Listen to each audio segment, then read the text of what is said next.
O ministro Luiz Barroso, presidente do Supremo Tribunal Federal, fez um artigo e o publicou no jornal O Estadão. E esse artigo critica o próprio jornal. Em virtude de quê? O fato do jornal ter publicado em torno de 40 artigos fazendo críticas ao Supremo Tribunal Federal. Críticas essas que fazem sentidos e de uma forma respeitosa, calcada na realidade. O ministro, se sentindo magoado, resolveu publicar esse artigo, que para mim o teor dele soa como uma intimidação, como uma ameaça ao jornal, o que é extremamente lamentável.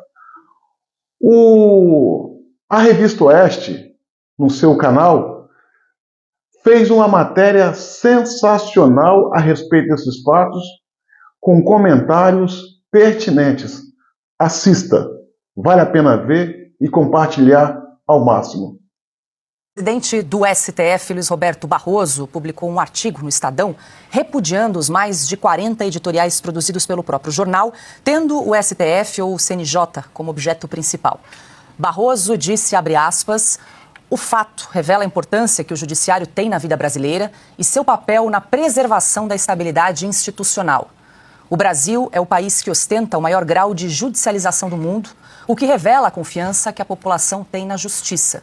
No entanto, praticamente todos os editoriais foram duramente críticos, com muitos adjetivos e tom raivoso. Ainda que não deliberadamente, contribuem para um ambiente de ódio institucional que se sabe bem de onde veio e onde pretendia chegar. Fecho aspas para o ministro Barroso. O presidente do STF diz também que o judiciário brasileiro é o mais transparente e produtivo do mundo e que respeita a liberdade de expressão. Silvio Navarro, começo com você, tome um fôlego aí para esse artigo que foi publicado pelo ministro Barroso, criticando veementemente aí 40 editoriais do Estadão que têm apontado os abusos e desmandos do Supremo Tribunal Federal.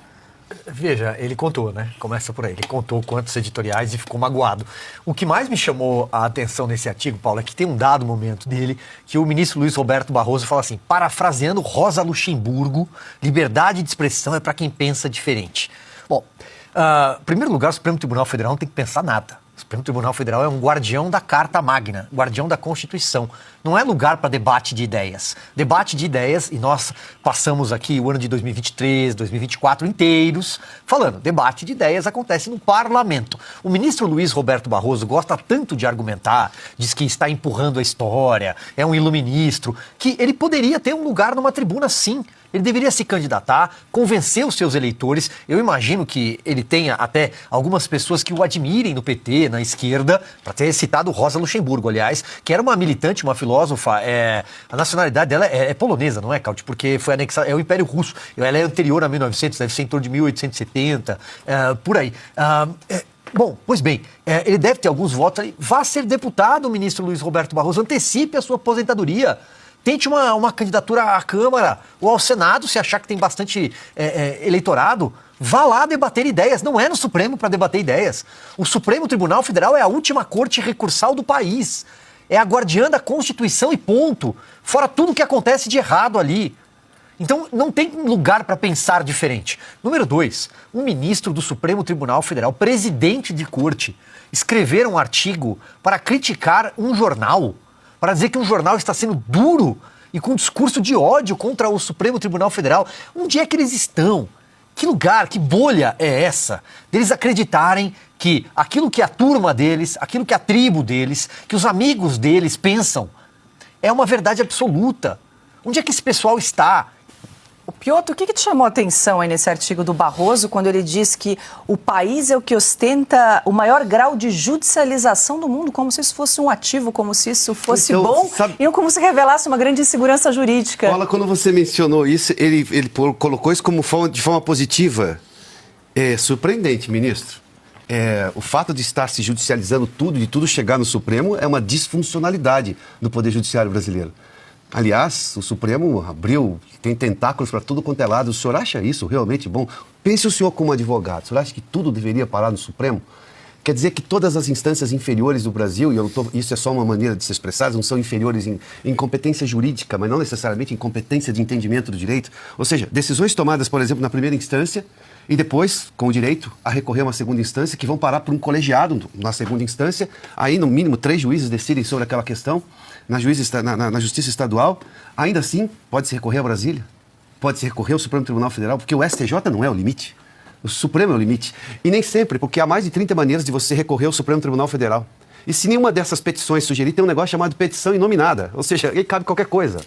E ele acha que o fato de o país ser extremamente judicializado, e com isso gerou-se insegurança jurídica no país, porque o Supremo lá atrás, ministro, vamos lá para lembrar de uma coisa, o Supremo mudou a coisa julgada, ministro. Imagina o senhor como advogado, depois de representar uma empresa, conseguir ganhar em todas as instâncias, ou que seja na última instância, decidido, todos os recursos acabaram, essa decisão, a empresa não paga mais imposto em relação a isso. Não, o Supremo voltou, mudou o entendimento da lei, até então é algo razoável, não necessariamente bom, mas mudou o entendimento da lei, mas mandou cobrar retroativamente de quem já tinha ganhado na justiça na última instância. A coisa julgada, ministro, a coisa julgada é a coisa mais nobre do direito, já acabou. Ali se tem um entendimento. Quer dizer, imagina só, uma empresa hoje precisa fazer caixa por uma mudança de entendimento do Supremo que pode ser retroativa no pagamento do imposto que ela ganhou. O direito de não pagar de quem? Da Justiça, inclusive da última instância. Mas vamos lá, o site Migalhas, que é dedicado ao direito, a discutir questões do direito, selecionou algumas dessas manchetes do Estadão, ou de editoriais do Estadão.